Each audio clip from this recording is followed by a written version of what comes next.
Hello à tous.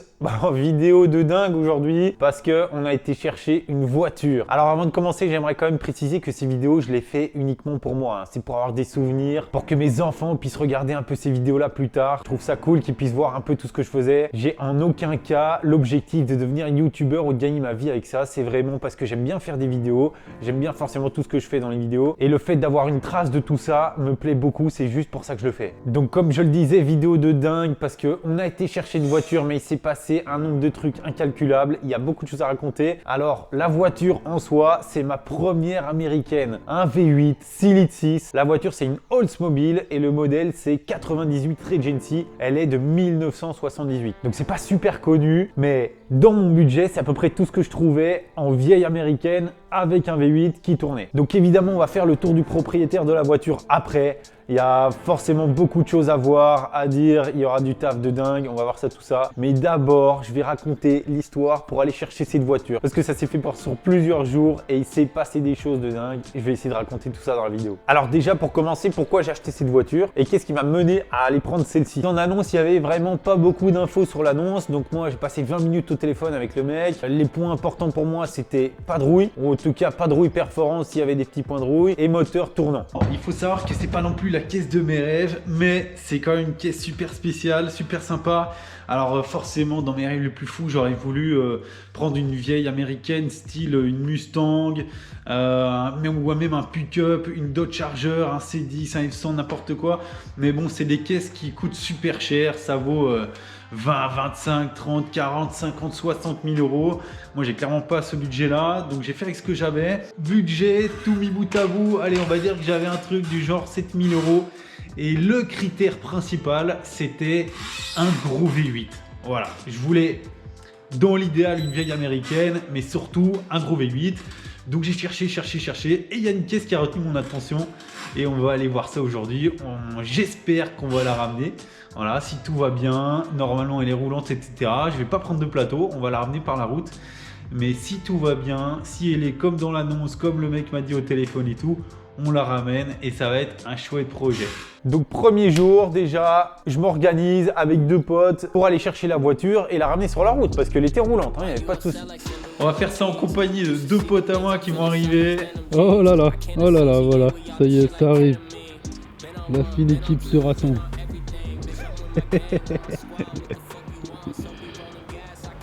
Oh là là, quelle caisse. Voilà, bienvenue dans l'univers des Youngtimers. Ah là là, qu'est-ce que c'est beau. Oh, ces roues qui sortent de la carrosserie, c'est pas magnifique ça? Oui, ouais. Ça va et toi? Ça va, ouais. La forme, mon gars? Ouais, ça va. Bon alors là, on n'a pas droit au kayak sur le toit.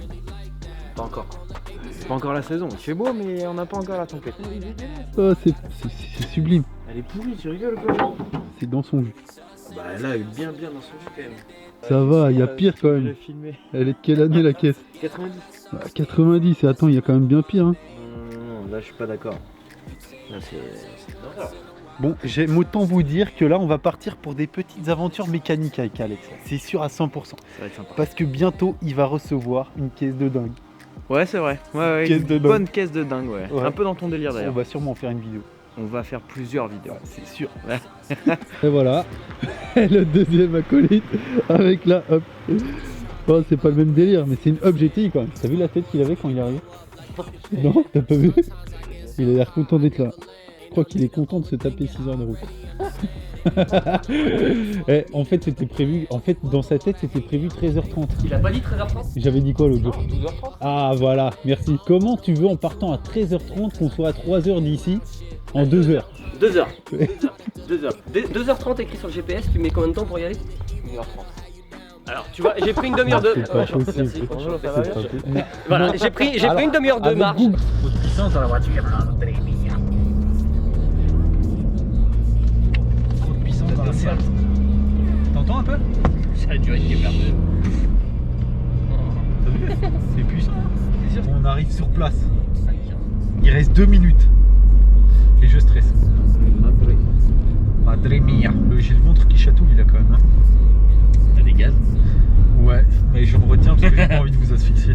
Je me dis quand même quelque part dans ma tête qu'on va pas rentrer avec hein, quand même. Dans tous les cas, je pense qu'on rentrera pas avec. Tu crois? Même si on repart avec, on rentrera pas avec. C'est pas son adresse. Non. Ça se trouve, c'est encore à Je vais vérifier qu'on soit dans le bon patelin déjà parce que. Non. Je vais l'appeler le garçon. Vas-y, crache sur la mairie. Ah, ça sent bon à campagne. Oui, bonjour. Voilà, je suis à la mairie là. Montez par où? Il y a un truc qui est quoi? Ah, il y a un cliquetis. Ok, d'accord. Ah ouais, ben non, je suis pas au bon endroit. Ok. Je suis loin? 10 minutes? Ok, ça marche. Une soupape grippée. Ok, ça marche. Bon bah, de toute façon, je suis là dans 10 minutes, on verra ça. Ouais, à tout de suite. Sa mère la pute, mon gars. Le mec, il me dit, j'ai démarré la caisse, machin. Il y a un petit cliquetis qu'elle m'a jamais fait. Et le voisin, il est venu voir, t'es un mécano, il y a une soupape grippée, je sais pas quoi. Tu te fous de ma gueule ou quoi? Tu te fous de ma gueule ou quoi? C'est possible. Putain. Il a pas pu la mettre en route hier? Sérieux, je suis pas bien là. Sérieux quoi. Après 3 heures de route, le mec il dit ça, tu vois. Comment ça? Quoi? Il y a une soupape grippée. Une soupape grippée, malheureux. Ça veut dire qu'il y en a plein d'autres. 3000, je la prends. Et donc là, à partir de ce moment-là, je coupe la vidéo, j'arrête de filmer, j'arrive sur place, j'ai bien compris tout de suite que ça allait pas le faire. Effectivement, il y avait ce bruit de moteur. Bon, alors mon pote qui était avec moi, tout de suite, il a dit clairement, ça ressemble plus à un culbuteur, un réglage culbuteur, etc. Donc en soi, rien de grave, rien de dramatique, mais la conséquence directe, c'est que forcément, c'était impossible de faire les 300 bornes du retour par la route avec la voiture. Donc tout de suite, un peu dégoûté sur le coup, j'ai fait OK, j'ai même pas trop regardé la caisse. J'ai fait basta, allez, on rentre à la maison, c'est fini, on vient de perdre une journée et 6 heures de route pour rien. Là-dessus, je rentre à la maison, hop, je recommence à fouiner dans les annonces, à passer des heures et des jours à regarder les annonces, etc. Je retrouve rien qui me convient. Je renvoie un message au gars, je lui dis, OK, dans l'état, combien tu me l'as fait? Alors, une petite négociation, ça dure plusieurs jours, machin, et on finit par arriver à un prix. OK, je lui dis, vas-y, je prends un plateau et je viens la chercher. Donc là-dessus, je m'organise, je demande à un autre pote, il vient avec moi avec sa camionnette, je loue un plateau, etc. Et donc là-dessus, arrive le jour où j'ai le plateau, mon pote a son camion et on va partir. Et là, attention, journée de taré, il est 9h du matin quand mon pote arrive chez moi. On attelle la remorque et là, tout de suite, on s'aperçoit déjà que l'adaptateur de la remorque, c'est pas le bon. Donc là, on part quand même, on s'arrête à tous les endroits possibles déjà pour essayer d'en trouver un, on n'en trouve pas. On perd une demi-heure, 3/4 d'heure au moins, rien que sur l'allée pour essayer de trouver cet adaptateur. Là aussi, on va se rendre compte que c'est le début de la galère parce que son camion, il est pas très puissant pour le coup et à fond, à vide, hein, 100 voitures sur le plateau, à fond, on est à 110 grand maximum. Donc là, avec les détours pour chercher l'adaptateur et le fait qu'on soit complètement arrêté sur le bord, ça a mis déjà je ne sais combien de temps pour arriver sur place. On arrive là-bas à 13h30, je crois. Et donc là, boum, on voit la voiture, nickel, le moteur il tourne, toujours ce petit bruit de claquement. Et là, je regarde un peu plus près. Et là, je commence à voir, ouais, mon pote déjà la fois d'avant, il m'a dit c'est bizarre, la moquette elle est mouillée.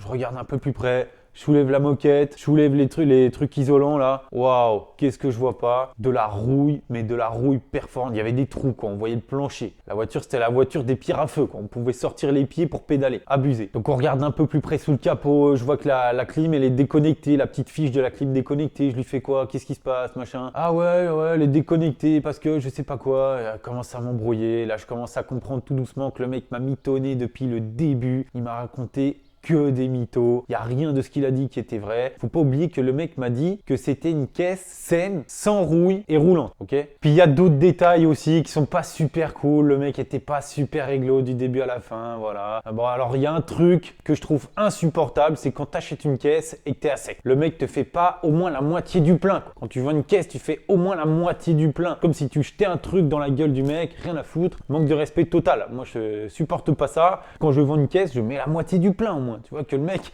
au moins, pisse à la pompe pour rentrer chez lui, je sais pas, mais c'est un minimum. Autre chose, la caisse, elle est même pas lavée, elle est dégueulasse. Elle traîne sous les arbres depuis je sais pas combien de temps, elle est dégueulasse. Le mec a même pas pensé à la nettoyer, mettre un coup de jet d'eau, quoi, au moins, tu vois. Un coup d'éponge, je sais pas, la nettoyer pour la vente, c'est un minimum, tu vois.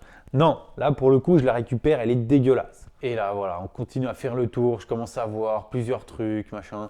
au-dessus de la portière, t'as un gros trou, t'as un scotch. T'as un scotch qui est mis sur le toit et en fait quand tu appuies sur le scotch tu vois bien qu'il n'y a rien en dessous, donc ça veut dire qu'il y a un gros trou comme ça dans la carrosserie à ce niveau là. Donc voilà, je commence à déchanter, je suis dépité, mais je suis sur place, j'ai déjà dépensé 600 balles pour les 2 allers-retours, dégoûté, mais d'un autre côté il y a effectivement cette caisse avec le V8 qui tourne sous mes yeux et j'ai pas envie de lâcher prise. Je savais qu'à ce prix là, même dans cet état là, ça valait quand même le coup parce que en ayant fouiné des jours, des semaines, des mois les annonces sur le Bon Coin, impossible de trouver une américaine avec un V8 qui tourne, même dans cet état-là, dans ces prix-là. Au final, j'ai peut-être fait une grosse connerie, mais je l'ai prise quand même. Je suis parti avec, un peu dépité, mais je suis parti avec. Donc là, la suite des problèmes continue. Parce que en sanglage, j'avais prévu des petites sangles, moi, que j'avais quand je transportais une petite caisse de 1 tonne, là, souvent sur un plateau, ça n'a jamais posé de problème. Sauf que là, la caisse, elle fait 2 fois le poids, là, elle fait 1 tonne 8, plus même. Donc forcément, les sangles, c'était trop light, on s'en est rendu compte tout de suite, mais déjà, on est parti après 10 minutes, il y a 300 qui ont pété déjà en 10 minutes. On s'est retrouvé avec la roue avant gauche qui n'avait même plus de sangle dessus. Effrayé comme jamais. Non mais là, c'est trop stressant. Je suis sûr que les sangles, elles sont plus sur les roues. C'est sûr, elles sont plus dessus, là, on va la perdre, la caisse. J'ai peur. 300 kills. On a 68, on va trop vite. Pour laisser passer les gens derrière, c'est quand même bien de s'arrêter, quoi, tu vois. C'est gentil pour eux. Là, attends avant de descendre parce qu'on va se faire insulter.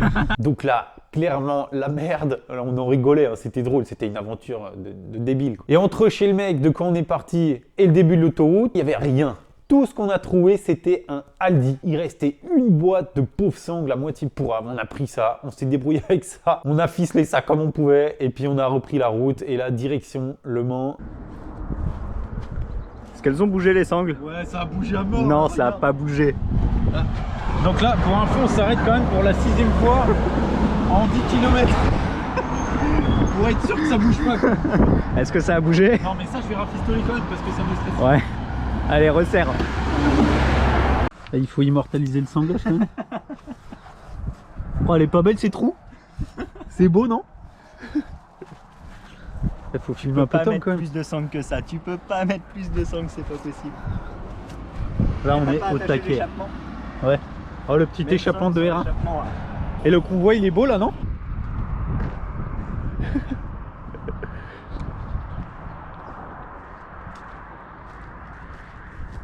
Qu'est-ce que tu fais, Nico?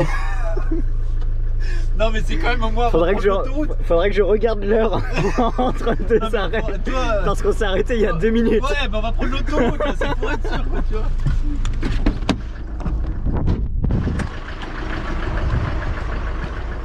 Est-ce que ça a bougé? Ça a l'air bien, ça a l'air pas trop mal.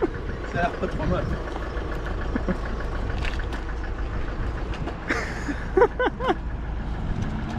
Mais pas trop mal. Qu'est-ce qu'on fait, Nico? Bon, on s'arrête. On s'arrête? Non mais là on va aller essayer de voir s'il n'y a pas des vrais sangles quand même. Des vrais sangles pour sangler vraiment. Ouais. Parce que les sangles de chez Aldi, autant te dire que je suis étonné qu'elles aient pas pété déjà. La route a été longue, ça a été long. Il y a des montées, parfois on descendait à 70 sur l'autoroute, on se faisait doubler par des semis. La remorque, elle bougeait dans tous les sens derrière. J'étais crispé comme ça au volant, c'était un enfer. C'était horrible ce retour, mais qu'est-ce qu'on a rigolé parce que c'était n'importe quoi, c'était absurde comme situation. Et voilà, on est arrivé le soir à 20h je crois ici. Après une journée de taré, on a mis une demi-heure pour démarrer la voiture. En fait, il faut appuyer sur une fiche qui est coincée sur la colonne pendant que tu joues avec le Neyman. Donc une galère encore une fois, voilà. Donc il va falloir tout démonter. Donc tant bien que mal, on finit par démarrer la voiture pour la sortir du plateau, la rentrer dans le garage. I got me a goal that's highly explosive with my wife and my baby. What I'm writing is weighty. Call me Esso or Bebenberg. They nighting me lately. Stand where the light is. Feeling lighter than lighter than me.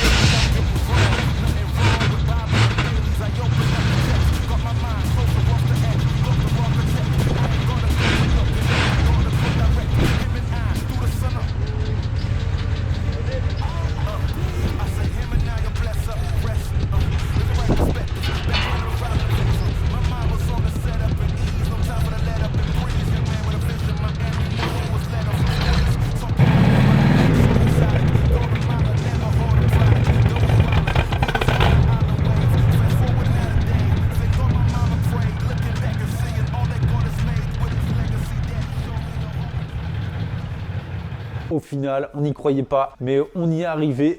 Le camion, il est rentré entier parce qu'il faisait des bruits de dingue, c'était pas gagné. Le plateau, finalement, il n'y a rien qui s'est retourné. La voiture, elle est restée sanglée sur la caisse et voilà. Donc maintenant, c'est le début des autres problèmes qui vont commencer et on va faire un petit tour de la voiture. I ain't gotta go to your connect, I gotta go direct. Him and I through the sun up. I say him and I, bless up, rest. Has the right perspective. Bah oui, pas de rouille perforante, il a dit le monsieur. Pas de rouille perforante là. Bah non, il n'y a pas de rouille perforante là. Hein? Go to mile, never hold a product. Though we wildin', we was on the island wave. Fast forward now today. Thank God my mama prayed. Looking back and seeing. Ah, donc la rouille perforante, non, il n'y en a pas. Tac. Il n'y en a pas de la rouille perforante là. Hein? Là, c'est rien du tout là. Elle est saine la voiture. Nickel. Nickel, la voiture, elle est saine. Ah oui, hein. To my final breath, I tell them this can go in the moment. So I pray over my daughter that a soul who have soulless. You never. Donc voilà, gros chantier à venir. Il va y avoir forcément déjà le plancher à faire, ça va être une des priorités évidemment. Les petits points de rouille sur la carrosserie. Il va y avoir le petit réglage culbuteur à faire. Je croise les doigts pour que ce soit que ça. Et l'intérieur à tout refaire, ça pue le moisi, c'est humide donc... à tout bazarder, on va tout refaire. Donc là, ça va m'occuper pour un petit moment et ça va être le sujet de plusieurs vidéos pour le coup. On va faire des trucs que j'ai jamais fait. Hein. Par exemple, couper, sauter de la tôle sur une voiture, j'ai jamais fait. Ça va être de la découverte et ça va être, je pense, un chantier assez marrant. Et après, par la suite, très loin, pourquoi pas voir pour des petites pièces qui vont améliorer la caisse, genre des amortos, des trucs dans le moteur, arbre à câble peut-être, on verra. Je sais pas, ça va être pour la suite. Bon allez, en tous les cas, même si c'est une grosse galère, même si ça va être des problèmes, même si ça va être un chantier de dingue, je suis quand même très content. Et je suis très content de pouvoir le partager dans cette vidéo. Bon, je le dis quand même au cas où il y en a qui regardent la vidéo, qui aiment bien les montres, hein, pensez à aller voir le site begoff.fr, vous allez les lire dans la description. Avec le petit code promo, les petites montres automatiques, pas chères, qui viennent d'ici. Allez, on va se quitter déjà sur un petit lavage de la voiture, d'histoire de la nettoyer un peu, de la faire propre. Et comme ça, on aura des petits plans quand même un peu de la voiture propre et nettoyée. Parce que franchement, elle a de la gueule. Et si je l'ai acheté cette voiture, c'est vraiment parce que je trouve qu'elle a une gueule de taré. Allez, salut, tchuss. Took like 30 years, but I found myself ironic with these issues all around my health. I know it ain't nothing new, no it's all being felt. I know I'ma get it right. Now I found my help, it's you. No execs want that dope dealer, that go stick up a cold killer. He wait up prone, pull that four-finger, body leave a soul. Then you know the code lingers. I would wake with some cold singers, these some cold winners. Tell me where your people finding their identity. Kid, I'm telling you it's not who they pretend to be. Future said he ain't sipping lean, but the industry won't let him intervene with them songs about him getting clean. You ain't a person, you a brand. Your persona's whatever, put money in their hands, they won't let it go. Feed them poison with no antidote, avoiding antidotes is telling kids without no hand or hold that's holding on to your words. The man up in that mirror's way too unfamiliar. I don't know him.